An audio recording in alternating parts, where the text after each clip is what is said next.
Hello there.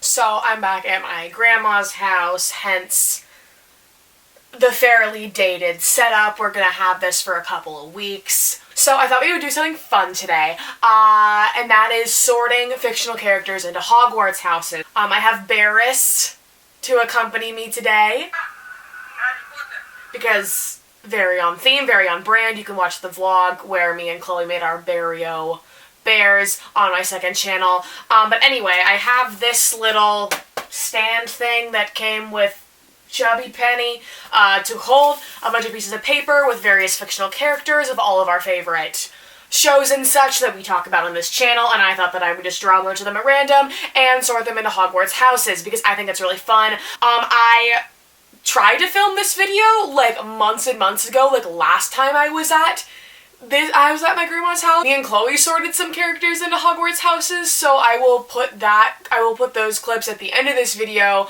I haven't watched them in a while, so I don't know, my opinions might have changed. And without further ado, let's sort some characters. I am a Gryffindor. In case that wasn't clear with Barris's little attire here, I am a Gryffindor. First one we have is 11 from Stranger Things. Oh man, this is already difficult. I am going to put 11 in Gryffindor. I think that she's very brave. I think she's very headstrong.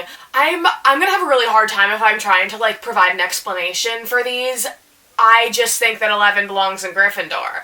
Eddie Kaspbrak. Okay, hear me out. So I am Eddie Kaspbrak's Slytherin hive. I am personally the president of Eddie Kaspbrak belongs in Slytherin. However, it completely depends on what version of Eddie Kaspbrak we're talking about. Because book Eddie Kaspbrak is a Gryffindor. Miniseries Eddie Kaspbrak could be either a Hufflepuff or a Ravenclaw, and I think that new movies Eddie Kaspbrak is either a Slytherin or a Gryffindor.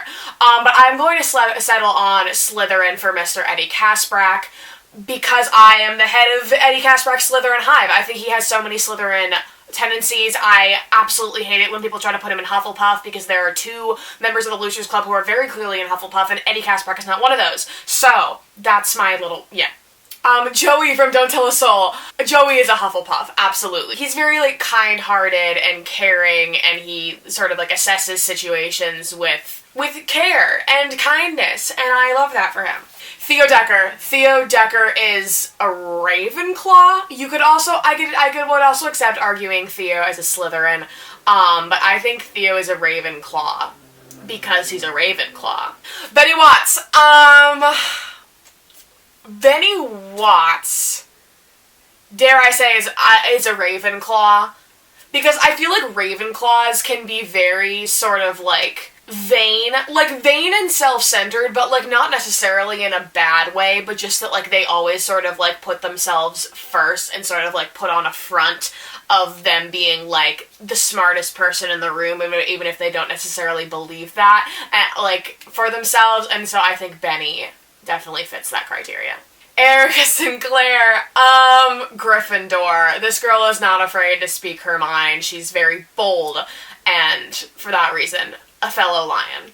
Boris Pavlikovsky, Slytherin. He is very cunning, and you know, like, cunning is the sort of go-to adjective for the Slytherin house, and well, you could, I think that Theo and Boris's houses are interchangeable. Like, I think that you could argue that Theo is a Slytherin and Boris is a Ravenclaw or a Gryffindor, but I'm going to settle on Theo being a Ravenclaw and Boris being a Slytherin for today. Robin from Stranger Things, Gryffindor. Sort of in the same vein as Erica, but like different side of the spectrum. I think that she is just very sort of brazened and very, like, confident in her ability to do things. But I also think that you could put Robin in Ravenclaw because she's very smart and intuitive. So either one of those. Ricky Tozier, oh, this is so hard, because once again, it's like, it kind of depends on what adaptation we're thinking. If we're doing book, I would say Ravenclaw.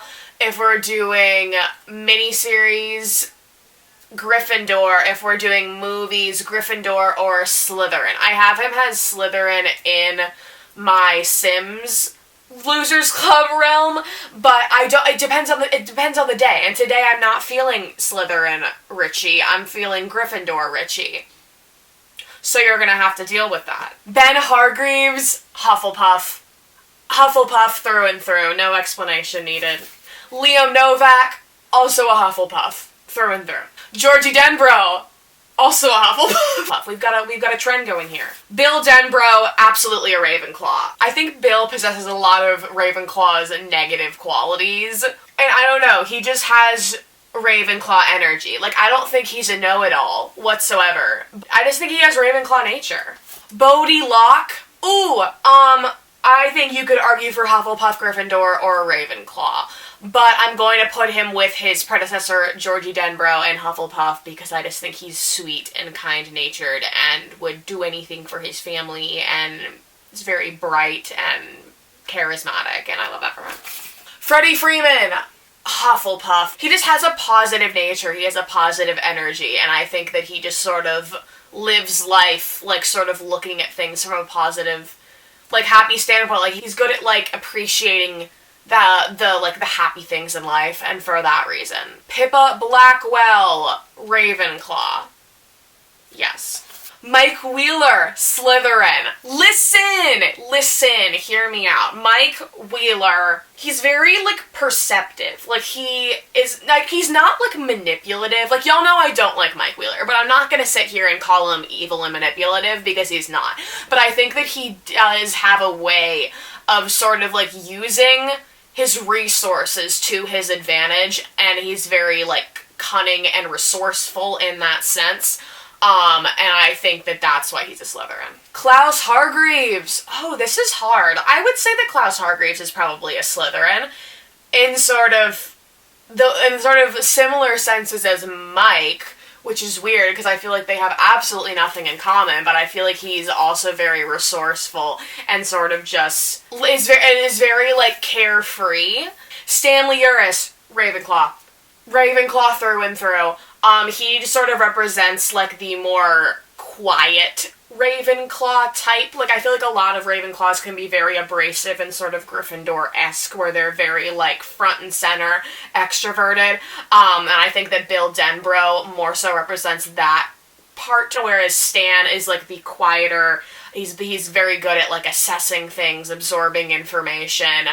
He's, like, a problem solver, that kind of thing. Sydney Novak, Gryffindor. I think that she is also sort of like one of the not super out there Gryffindors. I think she is sort of how Stan is in Ravenclaw, Sid is in Gryffindor, where she's one of the sort of more introverted, keeps things to herself Gryffindors, but she's, you know, she assesses challenges pretty well.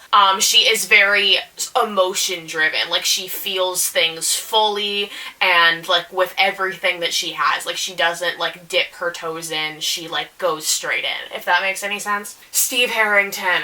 Oh, Hufflepuff. I think that Steve Harrington is a Hufflepuff, because I think that that sort of, like, accurately represents his character journey that he has, where it's, like, he really does, like, have a heart of gold, and he's very soft-natured, and he's very caring, and sort of, puts on this front, that doesn't really represent who he is, and I just think he's a Hufflepuff in his soul. Max. Ooh. I think Max is also a Slytherin. I think if we're putting Mike in Slytherin, we also have to put Max in Slytherin, because I think Max and Mike are very, very, very similar in the way that they sort of operate, and their sort of role in their friend group, I think, is very similar. Andy Barber, Ravenclaw. I put Theo in Ravenclaw, but I think that Andy is also a Ravenclaw. I think they're very similar in nature. I do think that they, like, handle problem solving differently. Like, I think that Andy is very, like, in his head, and Theo is very in his heart, but I think that both of them represent Ravenclaw in different ways. Allison Hargreaves, Gryffindor. She's not afraid to fight for what she believes in, and she's, you know, she's not afraid of anybody. She's just here, and she's firm in her opinions and beliefs and mindsets, and she's not going to let anybody tell her otherwise. Vanya. I think Vanya is a Stan Uris-esque Ravenclaw. So in sort of the same senses as he is, where it's like she's very intuitive, but in a very reserved way. Diego Hargreaves, Gryffindor. Through and through. Will Byers, Hufflepuff. He's very, tapped in with how people are feeling and sort of very kind, very soft-natured. He's not, like, abrasive or aggressive in any way. Like, he just handles things very tentatively, and yeah. Dina. Who? I think she's a Gryffindor, but I don't necessarily think she's confident. I think she sort of puts off, like, an aura that makes her seem... I think she's very good at pretending that she's confident when she's not confident. I think that she's a very good in sort of social situations, but is also really good at, like, concealing how she's actually feeling. Jacob Barber! I mean, he has to be a Ravenclaw, because, you know, like... Defending Jacob, spoilers, I guess, but not really, because we don't actually know if he was the killer or not. But I feel like if he was, then he has to be a Ravenclaw, because, like, the amount of logic and sort of planning and the front that he had to have put on to hide that he committed that crime if he hadn't is, like, extremely skillful and intelligent. Enola Holmes, Gryffindor. Enola Holmes is a risk taker. I think she doesn't necessarily think things through before she does them. Like, I think that she's very bold and confident and is just sort of, like, the kind of person that just, like, knows that everything is gonna work out, and so she takes a lot of risks. Jonathan Byers, Ravenclaw. He's very in his head, very observant. Miles, Slytherin. Beth Harmon. Okay, I think Beth Harmon's a Slytherin, because I think that Benny is a Ravenclaw, and I think that you could definitely argue for Beth also being a Ravenclaw, but I think she is more so a Slytherin. Because she's a bit less calculated. Like, she's very bold in her decision-making, and she's very confident in herself, but it's like, when things go wrong or don't go her way, it's very easy for her to, like, completely crumble, and I think that is very Slytherin-esque. Stanley Barber. I mean, Hufflepuff. He's a kind soul. He, like, gives like, everything he has into, emotional situations. So, and he sort of puts other people's emotions before his own, so I think he's a very selfless Hufflepuff. Fraser Wilson, Slytherin. He's incredibly bold. He doesn't really think things through. He definitely thinks he's the main character sort of energy, but, like, and, like, risk taker, but not in the way that I've described any of these past characters, but, is very cunning in nature, is very selfish in nature. But when he, like, cares about someone, it's like he gives it everything that he has. Mike Hanlon, Hufflepuff. Mike Hanlon is, like, the token child of Hufflepuffs. He's so caring and so loving and just, like, encompasses every good trait that a Hufflepuff could have. Luther Hargreaves, Gryffindor, but, like, the Gryffindors that you don't like to associate with. Beverly Marsh, Gryffindor. Absolutely. She's very brave, she's a good friend. Dustin Henderson, Ravenclaw. I think he is very, very smart. I think he absorbs information very well. I think he's very good at taking said information. He sort of just has, like, I think he has, like, a catalog of just, like, random skill sets and facts, and he's able to problem solve really accurately with said information. Caitlin, Poitras. Ooh! Jordan, you're gonna have to let me know what Hogwarts house you think Caitlin is in.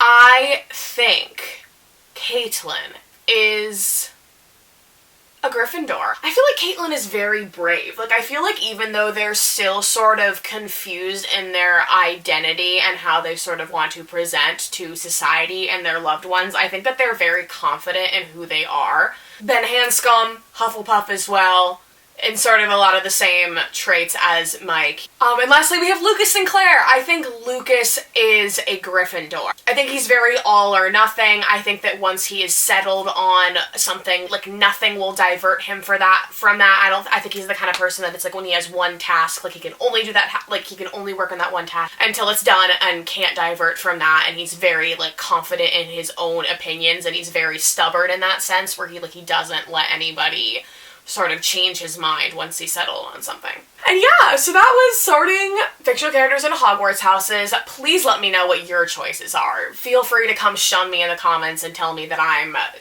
dumb and incorrect with where I've sorted some of these characters.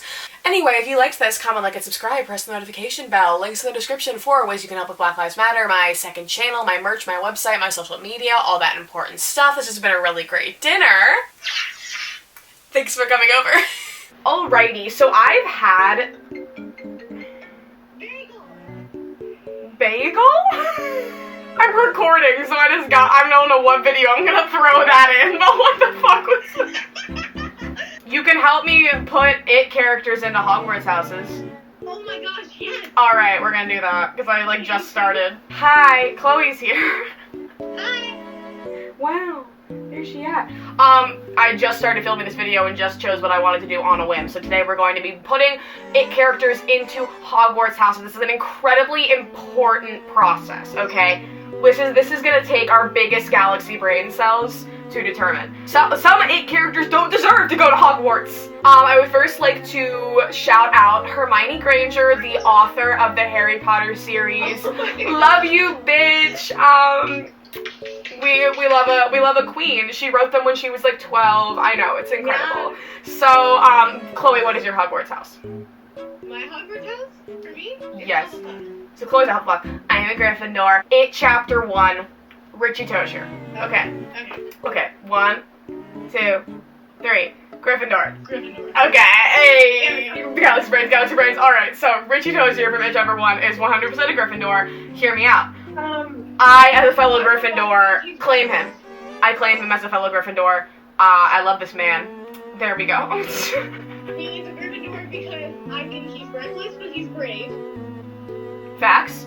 He's very, He says what he has to say. Yes. Knows how to protect their friends. Knows how to jump in the line of duty when they have to. Facts. And he's very loud, he's very outgoing, he's very, like, you know, friendly, whatever. Eddie Kasprak. There's only, actually no, there's not only one answer. I feel like hold on. What? I feel like that he could be in 3. Who? Eddie. Eddie, I can see him as a Hufflepuff with slight Gryffindor traits, because he's also brave. He's got that brave. Right. All the loser club is brave. They are all brave because of what they did. Right. But also, hear me out. Slytherin. Ooh. Like, I feel like Eddie is a Slytherin. Why? What do you like? I wanna know why. Because I feel like I want to claim him as my Hufflepuff brother. But I feel like It Chapter 1, Eddie isn't a Hufflepuff. I feel like miniseries Eddie is a Hufflepuff. And perhaps It Chapter 2, Eddie is a Hufflepuff. But I think It Chapter 1, Eddie is a Slytherin. Like you said in like what the hell am I saying? It's Chapter 2. Season 2 of It, my favorite show. This is what I think he has like Gryffindor traits. He definitely does. Okay, so wait, hold on. I read this one time because I was taking a quiz. And seeing if I was Hufflepuff or not. And it said that Hufflepuff, they are not necessarily the greatest, but if they need to, they will jump in for others. Yeah. And I think that's what Eddie does at the end of In Chapter 2. He Yes. jumps in the Losers Club. So I feel like that's a prime Hufflepuff trait, that he is always there when they need them, but he doesn't really cause trouble. Oh my god, we're yin and yang, because I'm Gryffindor with Hufflepuff, you're Hufflepuff with Gryffindor. Someone make it. Fan art, where is it? Stan, I'm gonna say it right now. Stan is a Ravenclaw. Stan he analyzes every little detail of things. But also, I think he's a little bit of Slytherin. Ooh! Hear me out. Okay, no, because he can sometimes be cold. He can sometimes be more wary, and he doesn't act without being completely sure. Ooh. See, bold. It Chapter 1, Stan. Slytherin. It Chapter 2, Stan. Ravenclaw. Dead. Dead. But he was thinking of all the variables, so like that's very Ravenclaw. Meg is a Hufflepuff. Through and through. Mike Hanlon is a Hufflepuff. Mike Hanlon, like, yeah. No, Mike Hanlon in Chapter 1, Hufflepuff. 2. Yeah, in chapter 2, Ravenclaw. Yes, that's exactly what I was thinking. Yeah. Hufflepuff in first one, Ravenclaw. Yes. Ben in it chapter 1 is Ravenclaw. Like, by default, he's, smart boy. It chapter 2, Ben Hanscom. Hufflepuff or Gryffindor? I don't think he's reckless in this second one. I think he's more caring Towards Bev, yeah. towards Beth. He's like caring towards her, and sometimes the other ones, he's always acting with caution. Bev? I would dare to say she's a Gryffindor in both. But. Beth? Bev, yeah. Yeah, because I feel like. What about in the first one? I'm getting hints of Slytherin, just hints. Slytherin? I don't know. I feel like. I feel like because she's not like. Pretty cunning ways of getting out of situations in that one. That's true, but she's not like self-natured. Okay. Maybe it chapter 1 Gryffindor, it chapter 2 Raven Slytherin. I don't know. No, I think Bev's a Gryffindor in the second one. Mr. Bill Denbrough. Mr. Bill Denbrough, I would say off the bat is a Ravenclaw, but he ain't smart. He's not. I think of him as a Slytherin. I don't know. But see, I don't want to do that because that's just like, oh my god, I don't like him. He's evil. Let's put him as Slytherin. No. Because what I think are Slytherins. I think Slytherins are kind of like Ravenclaw, but they're not smart. But they're still as cunning and as selective and as like wise. He's not cunning though. I feel like maybe in it chapter 1, like bold move, Hufflepuff. No, wait.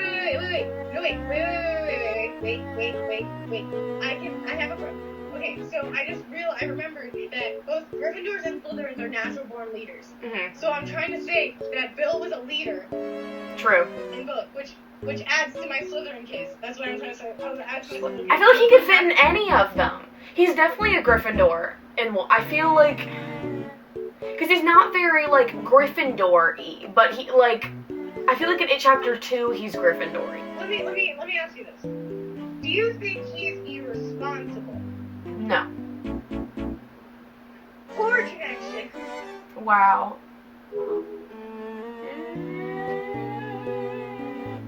I'm putting him in Raven. I was trying to think, do you think Bill is irresponsible? Yes. Actually, yes. Because he, like, willingly brings his friends into dangerous places because he's very, like, headstrong and he's, like, he is very Ravenclaw because it's, like, how he made, like, the whole, like, system of, like, the tubes with his hamster thing to, like, figure out where Georgie was. Like, that's such a Ravenclaw thing to do. I'm saying the irresponsible trait fits in Gryffindor and Slytherin. But he's not a Slytherin. If Eddie's a Slytherin, Bill's not a Slytherin. If I don't think Eddie's a Slytherin... I will literally fight you to your grave. Well, fuck you. He would just be trying to make friendship bracelets. No! What fucking... No! That would be weird. Ben would make friendship bracelets. Yeah, Ben would. Eddie Casbrack would not be caught dead with a pair of scissors. Are you kidding me? He would He would never use scissors. He would never use scissors. Exactly, that's what I'm saying. You think he would use scissors to cut the string to make it? I don't fucking think so. No, he just used pre-cut string. Jesus Christ. Okay. But I'll give you miniseries Bill. I'll put him in Slytherin. Miniseries young Bill, Slytherin. Miniseries old Bill is a muggle. I fucking hate that bitch. You can't do muggle because you just hate me. I guess I can. It's my choice.